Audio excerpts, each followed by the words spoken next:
Congress ఏలుబడిలా జూదానికి జాగుంటుందా? English భాషలో మన సర్కార్కు నచ్చని పదం బెట్టింగు. ఫోన్లలో మన సర్కార్కు నచ్చని యాపు బెట్టింగ్ యాపు. బెట్టింగ్ యాప్లను ప్రచారం చేసిన వాళ్ళకు బెగడు పుట్టిస్తుంది కదా ఇప్పటికే. ఇక వాళ్ళెంత వెనకేసిండ్రు. బెట్టింగ్ యాప్లను ఎవడు నడిపిస్తుండన్నది ఇంకా లోతుగా ఎరకబడుతందుకు సిట్టును పెట్టి చిట్టెలకలనే కాదు పందికొక్కులను కూడా పట్టుకుంటామని చెప్తాండ్రు. బెట్టింగ్ యాప్ వల్ల బెండు తీసేందుకు దండును తయారు చేసింది సర్కారు. ఐజీఎం రమేష్ సార్ను, SP Sindhu Sharma madam, Venkatalakshmi madam, additional SP Chandrakant sir, Shankar సార్లతోటి స్పెషల్ ఇన్వెస్టిగేషన్ టీమును పెట్టింది.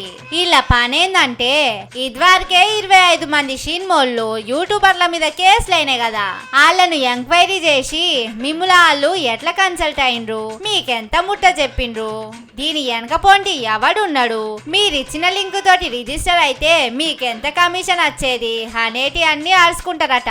మంచి ముచ్చటే. బెట్టింగ్లను ఆపుతందుకు సర్కారు వాడుతున్న తన్లాటను ఎవ్వలైనా మెచ్చుకోవాల్సిందే. కానీ సర్కార్ల పెద్ద పెద్ద పదవులున్న ఐఏఎస్ ఐపీఎస్ ఆఫీసర్లే బోర్డ్ ఆఫ్ డైరెక్టర్ ఉన్న మెట్రో రైలు మీద ఏనుగంత అక్షరాలతోటి బెట్టింగ్ యాప్ల ప్రచారం చేసినప్పుడు వాళ్ళ మీద చర్యలు ఎందుకు లేవు? బెట్టింగ్ యాప్ల మీద ఫిర్యాదుల కోసం నోడల్ ఆఫీసర్లు ఉన్నోళ్లే మెట్రో రైలుకు డైరెక్టర్లుగా ఉన్నారు కదా, మరి వాళ్ళకు పర్మిషన్ లేకుండా మెట్రో రైలు మీద బెట్టింగ్ యాప్ల ప్రచారం ఎట్లా చేపించిండ్రో కూడా జనాలకు చెప్పాలి సారు. సర్కారు కూడా బెట్టింగ్ యాప్ వాళ్ళు ఇస్తున్న జిఎస్టీ మీద, వాళ్ళు కడుతున్న ట్యాక్స్ మీద మాకేం ఆశలు లేవు, మందిని దోచిన పైసలతోటి కట్టే పన్నులు మాకు అక్కర్లేదన్న సందేశాన్ని కూడా సర్కారు ఇయ్యాలి. బెట్టింగ్ ఆడుడు తప్పే, ప్రచారం చేసినా తప్పే, కానీ అవి బాగా జాప్తా లీగల్ గా దంద చేసేటట్టు పర్మిషన్లు ఇచ్చింది ఎవరు?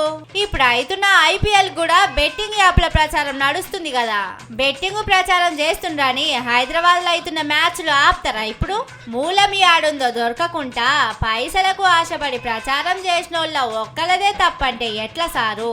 తిలా పాపం తలా పిరికడన్నట్టు ఈ పాపంలో అందరి హస్తం ఉన్నది, కానీ చట్టం ఒక్కల మీదనే చర్యలు తీసుకుంటది, కడుమోళ్లను ఇడిచిపెడుతుందన్న తీర్ల చేస్తేనే ఎవ్వరు మెచ్చరని అంటుర్రు ఈ సంగతి తెలిసిన నెటిజన్లు.